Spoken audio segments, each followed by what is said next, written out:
최근 기윤실이라고 하는 기독교 윤리 실천 운동, 우리가 이제 줄여서 기윤실이라고 주로 호칭을 하는데, 이곳에서 여론조사를 한 가지 최근에 실시를 했는데, 그 타이틀은 그거예요. 2023년 한국 교회의 사회적 신뢰도 여론조사라는 그 제목으로 조사를 했는데, 좀 결과가 안타깝게도 우리가 바라는 그런 결과가 아니고, 전반적으로 이 한국 사회가 한국 교회에 대한 그 신뢰도가 많이 떨어졌다 하는, 그것도 코로나19 3년을 통과하면서 3년 전보다도 10포인트가 더, 물론 뭐 수치가 그렇게 의미가 있는 것 같지는 않지만, 그 말하고자 하는 것은 좀 이 교회에 대한 그런 비판적인 시각이 더 늘어났다 하는 것을 그 보고를 하고 있습니다. 그 이유로 꼽은 것이 이제 몇 가지가 있는데, 첫째는 그 교회의 이기주의, 교회는 너무 좀 이기적인 집단이다, 이런 평가들을 했습니다. 특별히 그 몇몇 교회들이 방역 수칙을 위반하는 이런 것에 대해서 좀 그 반발을 하는 이런 생각들이 반영이 된 듯하고, 그 다음에 이유가 좀 부끄러운 것이지만은 그 목회자들의 삶이 좀 부정적이다 하는 이런, 그 교회 목사 또 장로님들이나 이 교회 리더십에 좀 문제가 있지 않느냐 하는 이런 평가를 좀 하는 것 같았고, 세 번째로는 그 교회의 투명하지 못한 재정 운영, 뭔가 좀 많은 돈이 이렇게 오고 가고 하는 것 같은데, 이것이 어떤 투명한, 무엇을 위해서 교회는 돈을 쓰는지, 교회가 어떤 집단인지, 이제 이런 것을 좀 재정이 투명하게 공개되는 것이 아니고 뭔가 좀 불투명하다, 그런 이유로 한국 교회는 조금 신뢰할 수가 없다 하는 그런 평가를 냈습니다. 물론 억울한 면이 있죠.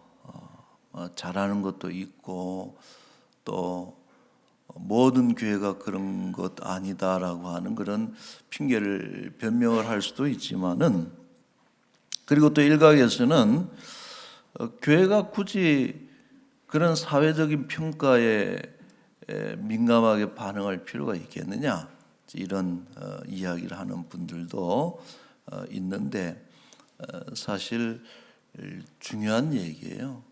교회가 사회적인 그런 공신력을 잃게 되면은 일단은 뭐가 안 되냐면은 확장이 안 됩니다.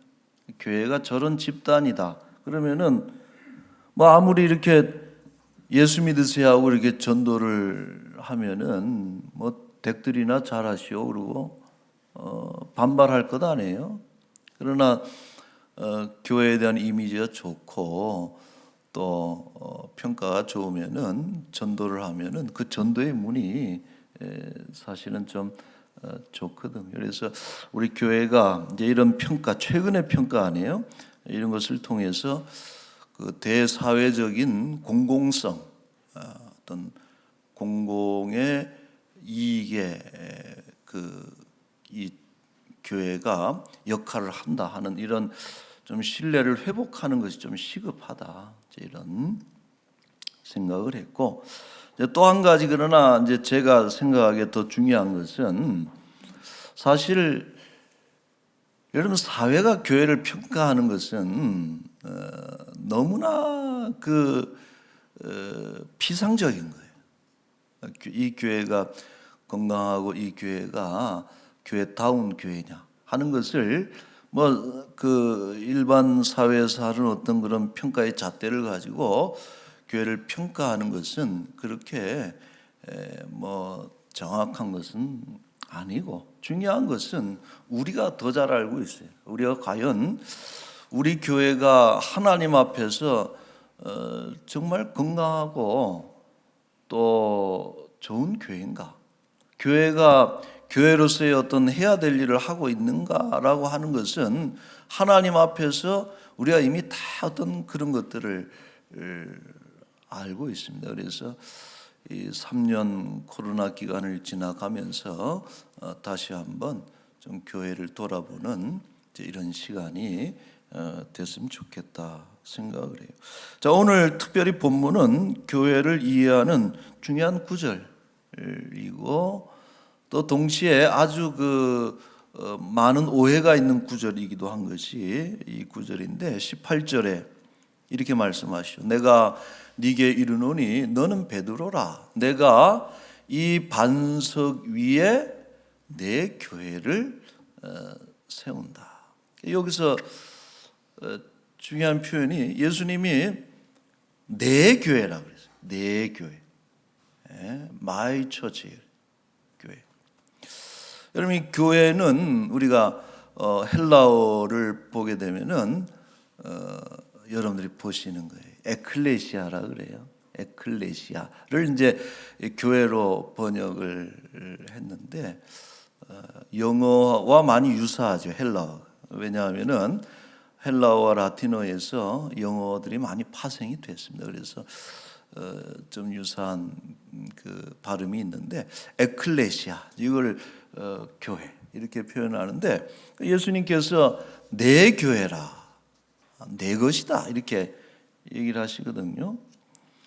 어떤 신학자가 그래서 이런 얘기를 했어요.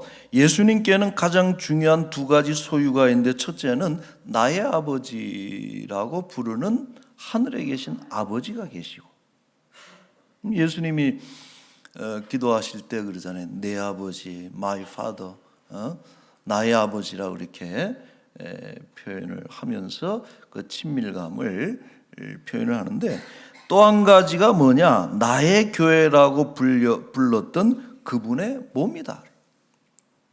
여러분, 예수님께서 교회를 매우 중요하게 생각을 하셨다. 귀하게 여기시고 내 것이라 이렇게 말씀을 하신 것이죠. 예수님은 그래서 교회 창설자입니다. 우리가 교회 50주년 창립 이렇게 얘기를 안 하고 설립 이렇게 하는 이유가, 교회 창립과 창설은 오직 예수님이 하셔요. 교회 창설자가 예수님이시고, 또 교회를 책임지는 교회의 머리, 교회를 몸으로 두고 계시는 교회의 머리고 교회 주인이 예수님이다 하는 것을 우리가 기억을 해야 됩니다. 요즘 일부 신학자들까지, 자유주의 신학자들이죠, 편승을 해서 교회 존재 이유가 어디에 있느냐, 그리고 교회는 예수님은 좋은데 교회는 안 좋다, 교회와 예수님을 분리시키는 어떤 그런 이런 시도들, 이것은 여러분 교회를 현저하게 약화시키는 것이죠. 예수님과 관계없는 교회라고 하는 집단은 전혀 어떤 존재의 의미가 없는 것인데, 이 교회와 예수님을 분리시키는 이런 시도들은 교회를 무너뜨리는 악한, 이런 일부 신학자들까지 편성을 해서 이렇게 공격하는 것은 매우 비성경적이다. 성경이 절대 그런 얘기를 안 한다는 것이죠. 또 그리스도를 대적하는 것과 같다. 우리가 잊지 말아야 될 것은 보편적 교회는 결코 실패하지 않는다 하는 것이죠. 우리 예수님께서는 교회를 창립하시면서 두 가지 권세를 교회에 주셨습니다. 자, 첫째는 뭐냐면 18절에 다시 한번 보시면은 내 교회를 세우리니 음부의 권세가 이기지 못하리라. 음부의 권세를 이기는 권세를 교회에 주셨는데, 음부의 권세가 뭐냐면 지옥의 권세라는 뜻이죠. 사람을 지옥으로 집어넣는 그런 권세, 사망 권세, 사탄의 권세. 지금도 이 사탄은 교회를 공격하고 있습니다만은, 사람들은 이러한 어떤 사망과 귀신의 권세에 눌려서 두려움 속에 살아가는 것이 일반인들이죠. 얼마나 죽음을 두려워합니까? 또 얼마나 그 귀신 영적인 존재들에 대한 두려움을 가지고 있습니까? 그러나 우리가 예수님을 영접하고 교회 안으로 들어오고 교인이 되면은 더 이상 이런 음부의 권세가 우리를 이기지 못한다. 두려워하지 않게 되는 것입니다. 왜냐하면은 교회 안에는 사탄을 이기는 더욱 강력한 권세가 있기 때문에 그렇습니다. 자, 누가복음 10장 17절에 이런 말씀을 했습니다. 제자들이 70인의 제자가 전도 여행을 마치고 돌아와서 보고를 하는 거예요. 주여, 주의 이름이면 귀신들도 우리에게 항복하더이다 그랬거든요. 복음을 전하는데 얼마나 귀신들이 장난을 쳐요. 공격을 하고 복음의 역사를 막기 위해서 영적으로 막 공격해오고 위협하고 막 그러는데, 제자들이 예수 그리스도의 이름으로 그들을 굴복시켰다. 귀신을 쫓아내고 예수 이름으로 복음을 전할 때에 귀신들이 왔다가도 도망가고 항복하였습니다. 그랬더니 예수님이 이렇게 맞장구를 쳐주시면서 이러는 거예요. 그래, 나도 사탄이 하늘에서 번개같이 떨어지는 것을 봤다. 다름 아닌 19절에 보면 내가 너희에게 뱀과 전갈을 밟고 원수의 모든 능력을 제어할 권능을 주었으니 너희를 해칠 자가 결코 없으리라. 예수님께서 이 귀신과 싸워서 사탄과 싸워서 이길 수 있는 그 권능을 교회에 주셨다라고 분명하게 말씀하는 것이죠. 자, 그러므로 교회와 모든 그리스도인들은 마땅히 이런 권세를 사용해야 되는 것입니다. 이 권세를 사용함으로 인해서 우리 교회와 또 우리의 믿음을 위협하는 모든 악한 권세를 물리치는 그런 교회가 돼야 되는 것입니다. 자, 두 번째 권세를 주셨는데 이것은 19절에 나와요. 우리 같이 한번 읽어볼까요? 내가 천국 열쇠를 네게 주리니 네가 땅에서 무엇인지 매면 하늘에서도 매이고 네가 땅에서 무엇인지 풀면 하늘에서도 풀리리라. 아멘. 여러분, 이것은 권세예요. 땅에서 교회가 땅에서 매면 하늘에서도 매고 땅에서 풀면 하늘에서도 풀리고 땅에서 닫으면 하늘에서도 닫혀지고 땅에서 열면은 하늘에서도 열려지는 놀라운 그런 권세를, 천국의 열쇠를, 천국에 들어가는 키를 우리에게 교회에 주셨습니다.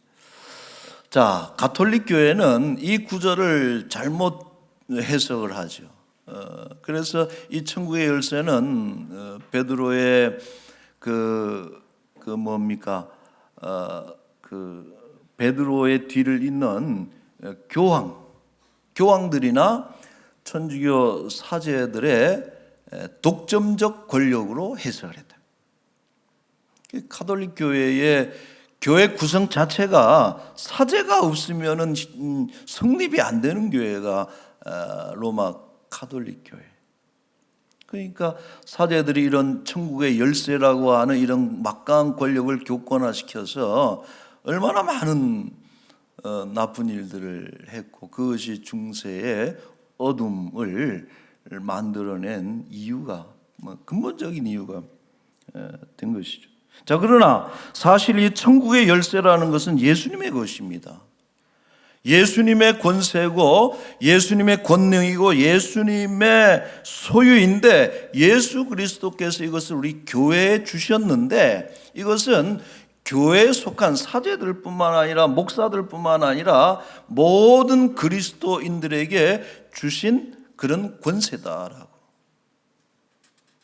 하는 것이죠. 자, 구체적으로 이 천국의 열쇠는 기도의 권세를 말합니다. 마태복음 18장 18절에 비슷한 얘기가 나오죠. 무엇이든지 땅에서 매면 하늘에서 매이고 땅에서 풀면 하늘에서도 풀린다. 이거는 기도의 권세를 얘기해요. 우리가 기도하면서 매면은 하늘에서도 매이는 것이죠. 기도하면서 풀면은 하늘에서도 풀린다. 그 19절에 그런 얘기 아니 진실로 다시 너희에게 이르노니 너희 중에 두 사람이 땅에서 합심하여 무엇이든지 기도하면 구하면 하늘에 계신 내 아버지께서 그들을 위하여 이루게 하시리라. 두 사람이 그건 교회를 얘기하는 거예요. 두 사람 이상은 교회입니다. 두세 사람이 내 이름으로 모이는 곳에 나도 함께 있겠다. 그게 교회예요. 두 사람이 합심해서 땅에서 기도하면 하늘에 계신 내 아버지께서 그들을 위해서 이루게 하신다. 여러분, 기도는 권세입니다. 우리는 뭔가를 하기 위한 힘이 필요하다면 기도해야 되는 거예요. 기도하면은 어떤 일을 할 수 있습니다. 그러나 기도하지 않으면은 우리는 힘이 없는 거예요.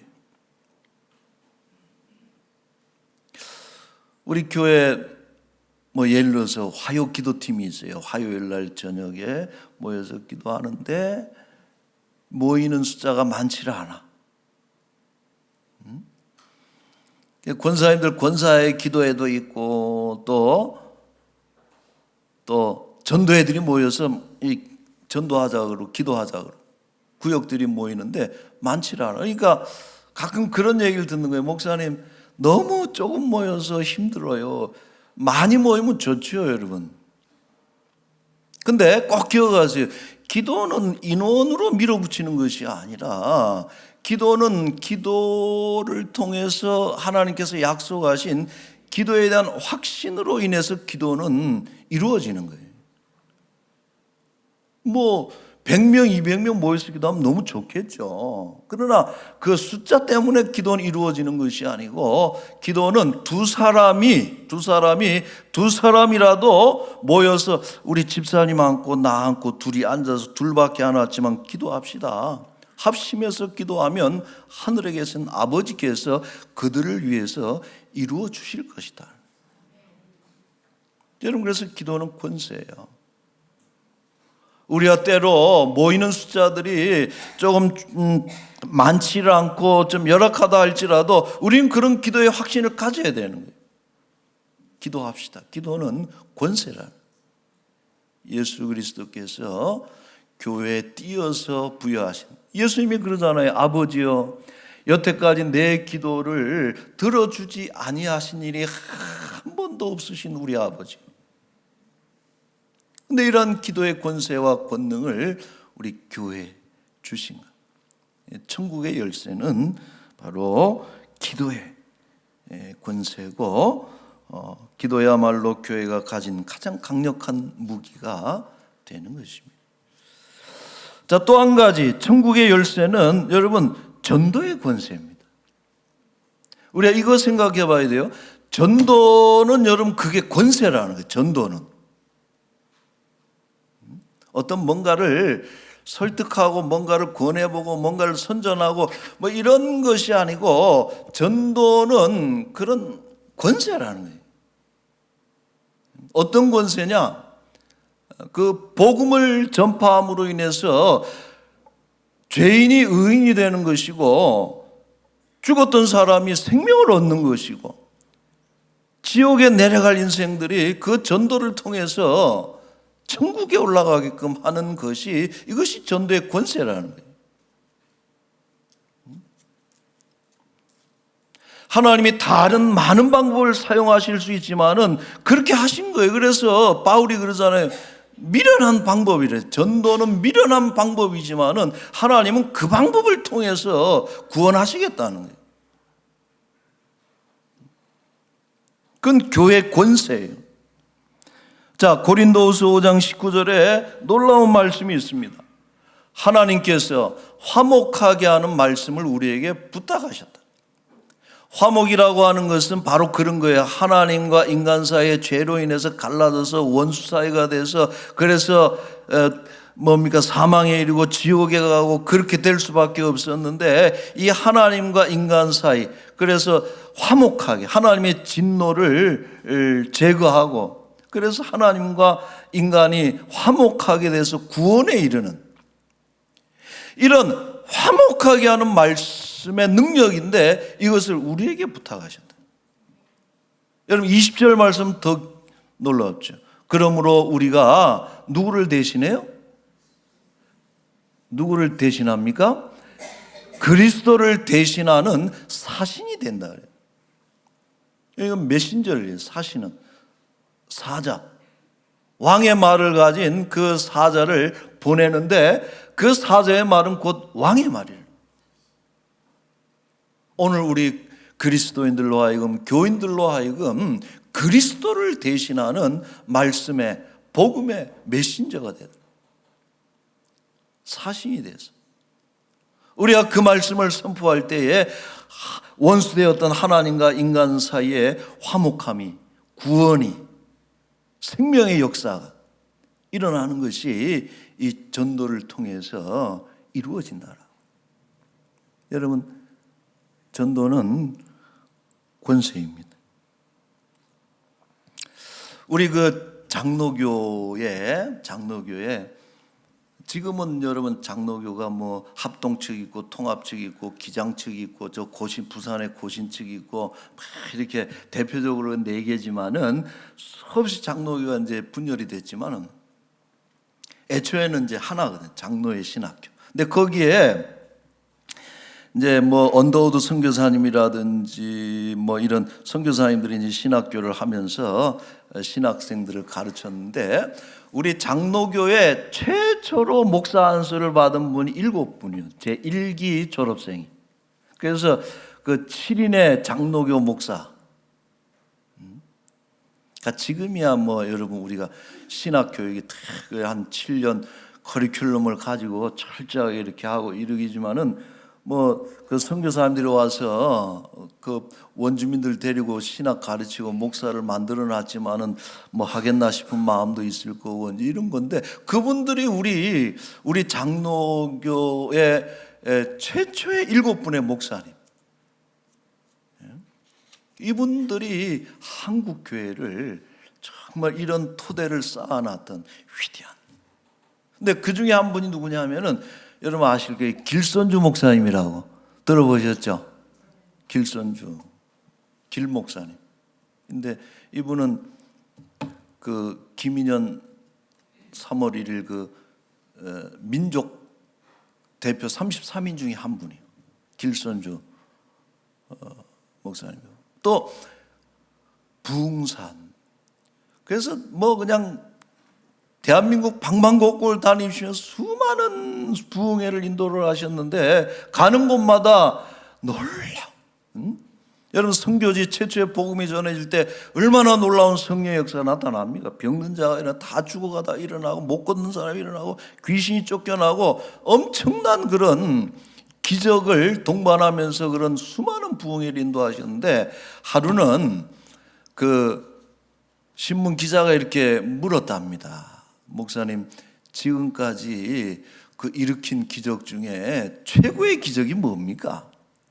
이제 그거는 어찌 보면 좀 우문이죠. 호기심에 이런 질문을 한 거예요. 근데 답을 했어요. 우리 길 목사님이 뭐라고 대답을 했는가 하니, 내가 가는 곳마다 하나님 은혜 또 하나님 능력을 힘입어서 놀라운 기적들이 많이 일어났는데 최고의 기적이 뭐냐?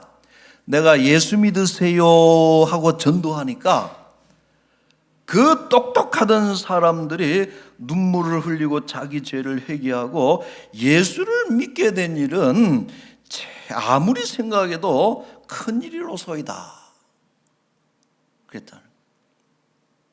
그러니까 이 길 목사님 볼 때는 정말 엄청난 기적이 뭐냐? 복음을 듣고 예수 믿고 하나님의 자녀가 되는 것은 너무나 큰 기적과도 같은 일이에요. 병든 자가 일어나고 막 못 걷던 사람이 걷게 되고 이런 것도 놀랍지만, 당신 생각에는 어떻게 예수 믿으라는 그 한마디 복음을 듣고서 그 자리에서 회개하고 예수 믿고 하나님의 자녀가 되는 것은 내가 지금 생각해도 너무나 놀라운 일이다. 여러분, 맞는 얘기죠. 어떤 권세가 있어서 정말 사망에서 생명으로 옮겨주고 지옥 갈 사람을 천국으로 올려보내는 권세는 도대체 뭘 가지고 할 수 있겠느냐 말이에요. 오직 한 가지, 복음의 능력이라. 근데 그것이 예수 그리스도께서 교회에 주신 강력한 권세라는 복음의 능력. 여러분, 교회가 그걸 가지고 있는, 우리가 기운실에서 어디 단체에서 교회가 어떤 단체냐 이런 게 중요한 게 아니고, 우리 스스로 여러분 이러한 기도의 권세와 기도의 권능과 예수께서 우리에게 주신 복음의 능력을 우리가 제대로 사용하고 있느냐라고 하는 것이 오늘 우리 교회를 판단하는 중요한 기준이 돼야 된다. 여러분, 10,000명 20,000명 모이면 뭐합니까? 기도하지 않고 전도하지 않고 그러면은 교회는 소용이 없는 거예요. 자, 누가복음 16장 31절에 이 말씀이 있어요. 모세와 선지자들에게 듣지 아니하면 비록 죽은 자 가운데 살아나는 자가 있을지라도 권함을 받지 아니하리라. 부자가 지옥에 가서 너무 뜨거운데 아브라함한테, 아이고, 이게 죽어서 지옥이 있고 천국이 있고 이런 세상이 있는 줄 알았으면 내가 살아서 하나님 말씀을 잘 믿을 텐데, 지금 우리 형제들이 아직도 살아있으니 날 살려주시면 내가 가서 좀 전도 좀 하겠습니다 그랬더니 아브라함이 하신 얘기가 이 얘기예요. 살아서 교회가 전하는, 전도자가 전하는 전도할 때 그 말씀을 받아들이지 않으면은 죽은 자가 다시 살아나서 말한다 할지라도 듣지를 않는다. 여러분, 이것이 바로 교회가 가지고 있는 복음 전도의 권세라고 하는. 자, 여러분, 교회가 함께 모여서 기도할 때 악한 세력은 힘을 잃고 도망가는 거예요. 우리가 몇 사람 모여서, 많이 모여서 적으면 이런 거 가지고 여러분 너무 낙심하고 좋아하고 그러지 마시고, 두 사람이 모여도 김 집사님하고 박 교수님하고 딱 두 사람 마주 보면서 좀 뻘쭘하고 좀 어색해도 기도합시다. 오늘 말씀해 보니까 두 사람이 땅에서 합심해서 기도하면 하늘의 아버지께서 들으시고 소원을 이루어 주신다. 기도해야 돼. 교회가 함께 모여서 전심으로 찬양할 때 어둠의 권세가 물러가는데, 찬양도 권세입니다, 여러분. 전심으로 우리가 뜨겁게 찬양하면 어둠의 권세가 물러가는 거예요. 그걸 쓰자는 것이죠. 예수님의 죽으심과 부활하심과 하나님 나라의 복음을 전할 때 믿는 자들이 생겨나고 교회는 성장하게 되는 것인데, 이런 권세를 우리가 마음껏 사용할 수 있기를 축복합니다. 여러분, 오늘부터 새 생명 전도 운동인데 우리 같이 합시다. 그래서 2명이 나가든 3명이 나가든 복음 들고 나아가면은 내 말이 아니고 그 교회 언어에 하나님께서 능력을 주셔서 우리 회심의 역사가 일어나고 또 예수 그리스도를 영접하는 그런 구령과 구원의 역사가 일어날 줄로 믿습니다. 올 한 해는 이러한 기적이 우리 교회 안에 더욱더 넘쳐날 수 있기를 바랍니다. 자, 마지막으로 교회가 가장 안전한 거예요, 여러분. 그리고 우리는 교회 안에서 승리할 수 있는 것입니다. 교회를 공격하는 그런 사람들이 돼서는 안 되고 교회를 더욱더 사랑하시고 여러분 교회를 통해서 역사하시는 바른 신앙 고백 위에 우리가 교회를 세우고 찬양과 기도와 전도의 힘쓰므로 인해서 날마다 승리하는 우리 람원 교회 될 수 있기를 축원합니다. 아멘. 기도하겠습니다. 거룩하신 하나님 아버지, 우리는 죽을 인생 부정한 사람들이고 또 무엇 하나 제대로 할 수 없는 연약하고 그런 결핍이 많은 이런 인생들이지만 우리를 하나님의 자녀가 되는 권세를 허락해 주셨고 교회 안에 음부의 권세, 사망과 사망의 저주와 또 죽음의 권세, 사탄의 권세를 이기는 예수 그리스도의 이름의 권세를 우리에게 주셨습니다. 우리가 기도할 때 하나님께서 그 음성을 하나님 외면치 않고 일일이 들어가시며 응답해 주시겠노라고 우리가 입을 열어 예수 그리스도의 이름을 증거할 때에 또한 구원의 역사가 일어날 것이라고 우리에게 큰 권능을 주셨습니다. 하나님 마지막 때에 우리의 힘있고 권능 있는 능력 있는 주의 백성들이 되게 하여 주옵소서. 아버지, 때로는 그래서 교회를 향해서 세상이 조롱하고 손가락질하는 것이 아니고 교회를 오히려 소망하고 교회를 기대하고 때로는 교회를 두려워할 줄 아는 그런 힘 있는 교회가 되어질 수 있도록 주의 은혜를 베풀어 주옵소서. 오늘부터 새생명운동을 선포합니다. 우리가 3년 코로나 기간에도 했습니다. 2023년도에도 복음의 역사가 우리 교회 가운데 일어나고 특별히 희년을 맞이해서 더욱 큰 역사가 나타나도록 주의 은총을 베풀어 주옵소서. 아버지, 이 나라를 주께서 기억하시고 또 인도하시고 우리 사랑하는 귀한 지체들 병과 가난, 인생의 어려운 복병을 만나서 고통받는 이들 낙심하거나 좌절하지 말고 기도하면 내가 힘들면 두 사람이 같이 기도하면 하늘의 아버지께서 그 음성을 듣고 이루어 주시리라 믿사오니 끝까지 기도의 도전과 믿음의 도전을 포기하지 않도록 주여 은혜를 베풀어 주옵소서. 감사합니다. 이 한 주간도 봄입니다. 우리 3월달 맞이해서 우리의 인생이 독수리가 날개치며 올라가듯이 더욱더 주께로 가까이 비상하는 그런 복된 시간이 되기를 소망하며 거룩하신 예수님의 이름으로 기도하옵나이다.